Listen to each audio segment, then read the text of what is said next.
मोदी सरकार के लिए अग्नि परीक्षा। जी हाँ दोस्तों, भारत के लिए सबसे अग्नि परीक्षा जो है यहाँ पे माना जा रहा है।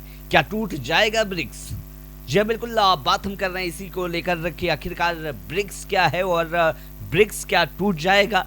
दरअसल आप सब जानते हैं कि मिडिल ईस्ट में जिस तरीके से भयानक युद्ध छिड़ा हुआ है, उस युद्ध के परिणाम ये हैं कि पूरा देश जो है अर्थव्यवस्था पे असर पड़ रहा है। जहां डॉलर बढ़ रहे हैं, पैसे कम हो रहे हैं, साथ ही साथ महंगाई जो है आसमान छू रही है। कुल मिलाकर देखा जाए तो तबाही का मंजर अब धीरे धीरे बढ़ता जा रहा है। खैर, नरेंद्र मोदी की अगर बात करें तो नरेंद्र मोदी सरकार के लिए ये बहुत ही ज्यादा अग्नि परीक्षा है। और क्यों है, उसके पीछे रीजन है। दरअसल ब्रिक्स में ये एक 5 देशों से मिला ये ब्रिक्स है, जो उभरता हुआ अर्थव्यवस्था या फिर आप कह सकते हैं कि तेजी के साथ आगे बढ़ता हुआ, और ये संगठन है।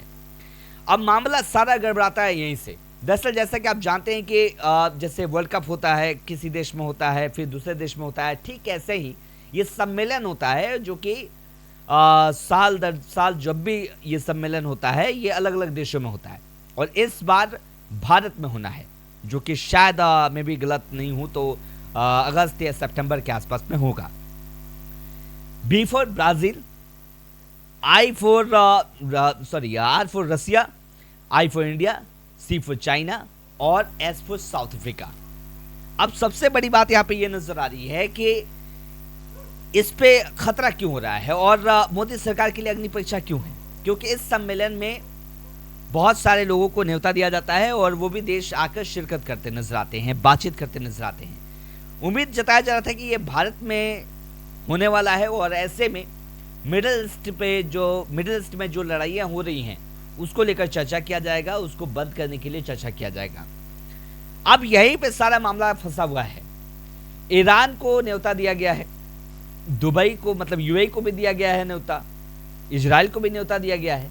अब सवाल उठता है कि जहां भारत की तरफ से नरेंद्र मोदी जी प्रयास कर रहे हैं कि भाई इस ब्रिक्स सम्मेलन में कुछ ऐसा हो जो पूरी दुनिया को कहीं ना कहीं फायदा हो, नुकसान ना हो। क्योंकि आप सब जानते हैं कि तेल का खेल सारा ईरान के पास है और उसके कड़े एक्शन की वजह से बाकी देशों को भी भुगतना पड़ रहा है। वो अमेरिका को नहीं देना चाहता है और अमेरिका जमीनी रास्ते से हमला कर रहा है ताकि ऐसा ना हो कि मतलब जो तेल के रास्ता जो है वो साफ हो जाए। लेकिन अब ईरान ने उस रास्ते को बंद कर दिया, उसकी वजह से यूएई से लेकर इंडिया से लेकर पाकिस्तान से लेकर सबके जो रास्ते बंद है। खैर, अब मामला ये है कि ईरान को न्योता भेजा गया, तो ईरान का कहना है कि नरेंद्र मोदी जी ये ब्रिक्स जो सम्मेलन होने वाला है उस मंच पे आप बोलिए कि ये गलत हो रहा है, इजराइल ने हमला किया, गलत हो रहा है, और इजराइल ईरान पे हमला कर रहा है, और ईरान क्या कर रहा है, यूएई पे हमला कर रहा है, दुबई पे हमला कर रहा है और इजराइल पे कर रहा है। ये ज़्यादा दिक्कतें हो रही हैं। वही अगर यूएई की बात करें तो यूएई कहना चाहता है कि भाई अब झुकेंगे नहीं।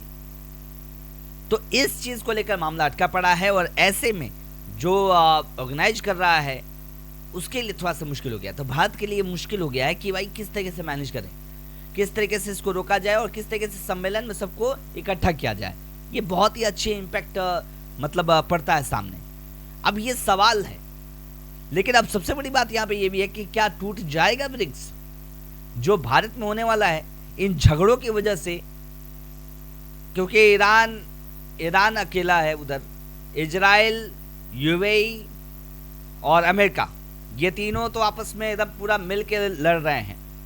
तो सवाल यही उठता है, क्या ब्रिक्स टूट जाएगा या फिर नरेंद्र मोदी जी एक अलग तरीके की कूटनीति अपनाएंगे और इसका सॉल्यूशन निकालेंगे।